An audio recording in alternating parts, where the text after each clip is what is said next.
兄弟们，今天我还得讲点你们不高兴的。我就问你们一个问题，就路上有人倒了，你敢扶吗？有人录像，你敢扶吗？不要天天高喊什么正能量，喊口号谁不会呀？你敢扶吗？有人录了像你都不敢扶，难道这种视频我们不应该让大家看到吗？我们不应该刨根问底，纠结这背后不敢扶的原因，我们不该反思这个问题吗？为什么没人敢扶？录着像都没人敢扶，为什么不考虑这个问题呢？有一个人说，不是你撞的，你为什么要扶？对呀，不是你撞的，你为什么要扶？就这种事儿，被讹上的事儿比比皆是。这些粉红又得说，他妈这是个例，你不要拿着个例。那你要这么说的话，那网上的小姑娘全是那么美颜啊。如果有素颜呢，你看你这皮肤这么差，你说你什么玩意儿，都是天天高喊正能量，正能量，喊正能量，喊口号谁不会呀？咱能不能搞点事实？还有些平台也发个什么视频，怎么就给你打个黄色的感叹号，说不适宜传播？什么应该传播呀？是应该传播什么？咱能不能正常点都？美团、京东两巨头股价双双大跌啊！截至港股的午间收盘，京东股价下跌6.61%，美团股价下跌6.59%，连跌幅都这么整整齐齐。那这事儿和两个巨头开撕有关系啊！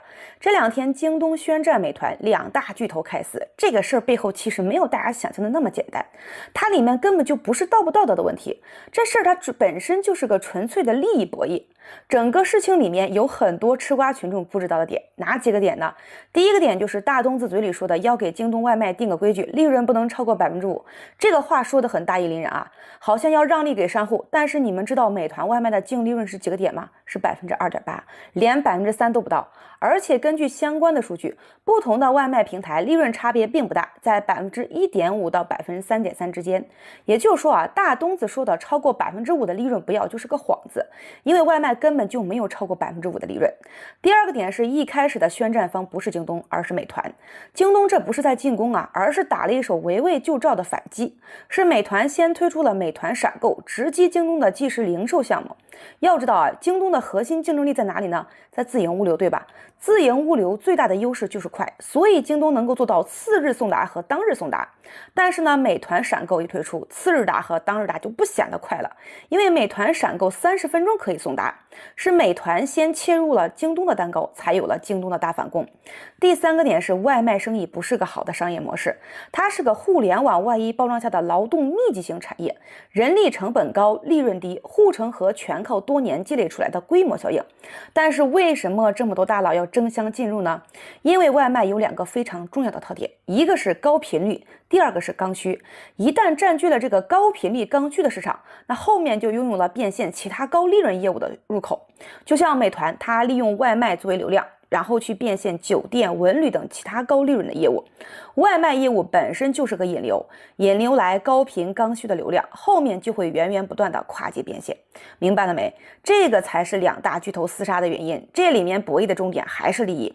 所以这个事儿呢，我既不站美团，也不站京东，因为他们本质上是一样的，都是商人，也都是为了利益。不过作为普通人啊，我们还是欢迎这样的厮杀，因为我们是消费者，是商户，是骑手。面对巨头们时，我们是弱者，而在垄断的市场里，弱者是容易被欺凌的。那现在另一个巨头杀进来，两个巨头相争，无形之中能够提升对弱者的福利。就像京东给外卖员交社保，倒逼美团也给外卖员交社保一样，这种相争啊，对弱者是有益的，也会催生出行业对弱者更加友好的规范。今年大多数做服装厂的老板都选择沉默了，基本上都不会做货备货了。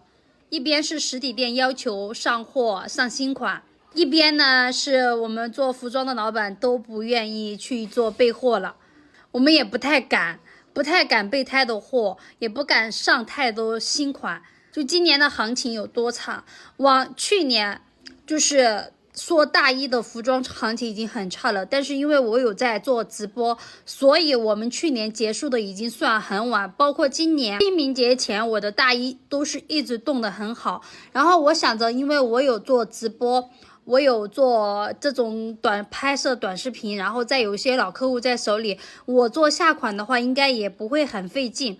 但是今年是个什么情况呢？就是老客还是依旧在维持，但是拉新就是很慢了。我今年上半年做直播，那个流量掉的我自己都不敢相信。所以有很多老板他们是情愿上半年不去做新货，把档口开着，但是我不去做货，我不去上新，有客户要我就做那么一点，没有客户要我就休息，我去观望，我看下半年的行情是怎么样，他们才选择去做货。真的，我觉得这个应该是一个死循环的。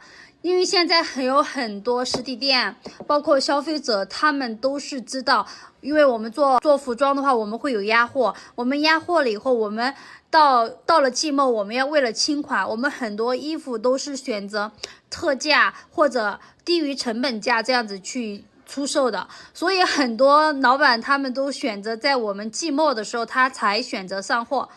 刚好今年又有更多的老板他选择不做货或者少做货，就让季末基本上没有什么剩余的货品，所以以后越来越多做尾货的他找不到货品了，因为备货的老板真的越来越少了。那些等着特价上货的实体老板的话，可能也真的后期等不到太多了。因为现在你好看的一个款，我们家好看的款式如果不是卖的特别好，我们都只出一批货，后面不会再继续出了。自从2月份被开除之后，到现在真的找了工作，我觉得将近已经快2个月的时间了。然后这段时间有过焦虑迷茫，有过颓废，然后最近的时间就是在疯狂的去面试。确实啊，今年环境很不好，大幅度招人的，很多公司招人的这种薪资水平已经下降了。首先第一个乱象就是，明明他写的薪资很高，你去了之后你的希望薪资高了，他并不会就是告诉你说，哎，我们这边只能给到多少，大部分觉得你的希望薪资太高了，他就不要你了。然后呢，第二就是我感觉啊，就是我的薪资标准是降了，但是在去面试和试用的这段时间里面啊，他们给你的活儿的任务量并不会减少，反而给你工资开的越少的地方，他的事情反而越多。反而糟心事会更多，反正就是那些老板会更加的不讲理。真的啊，就是有这种现象非常明显。而且其实那天我突然间就在想，我工作的意义是为了挣钱呀，我薪资降了一大半，那我的钱反而变得更少了，那这时候我工作我还有意义吗？有的人可能会说了，少赚一点是一点。那我觉得我也许可以放下这份工作，去想一想到底什么可以让我去获得我心理预期我想赚得到的，而不是我盲目的去降薪。讲真的，我觉得盲目降薪也没什么，主要是你薪资降了，但是就别人就觉得你只值这个数了。别人一旦只觉得你只值这个数了，别人觉得我还能找到这样子的人，他对你就不是很在乎了。我觉得这个年代它不是一个好像很尊重人才的年代，因为人真的太多了。最近真的很辛苦，一直在工作，一直在找工作，但是后面应该会继续找工作，加油的。或者是自己找一个什么做吧。知道的以为是在打折，不知道的还以为真的是要打骨折呢。江西南昌江陵时代这个小区，我的天呐，以前是1万几的，现在才卖多少？卖4000，我心好慌啊！因为我现在有一套还有一套什么房子，虽然说是交了房，但是是卖不出去，因为证什么的都没出来，还有那个房贷在那里嘛，一直想出手刮那个什么中介公司刮了好久了，本来想处理好再处理一些债务嘛，结果你想想，那个以前的话就说价太低，业主去闹一闹，那么政府可能会出面，会把那个价格给保一保，对吧？但现在南昌它已打响了第一枪，那我估计全国各地其他地方可能有很多都会这样子，4折、3折、5折，然后卖掉。这个如果我就说当年你们是一次性付款的，那你们可能还好吧，不会那么心疼，对吧？你看像我们这种如果是贷款的，你还欠了那个什么几十万那个的，你这甩出去说难听，你那点钱你根本还不了那个银行的债务啊，你还要欠银行一大笔钱。如果这种情况下，我估计有很多人又会那个什么想不开了。这新闻看不得，感觉这看得让人焦虑，但是不看好像这些事情也是会发生的。当年怎么瞎了那个什么狗眼了？怎么不知道去投资黄金啊？300万豪车销量突破1万台，这本来是一个值得庆贺的事情，也是一个必须去祝福的事情。可是为什么没有收获太多的祝福呢？其实原因很简单，就是营销过头了。回想2年前这款车刚刚上市的时候，对外公开宣称上市很短的时间订单突破3万台，那个时候简直就是一个奇迹，在所有人看来都是一个奇迹。可问题是，100万豪车的这种细分市场哪有3万台的这种容量呢？没有。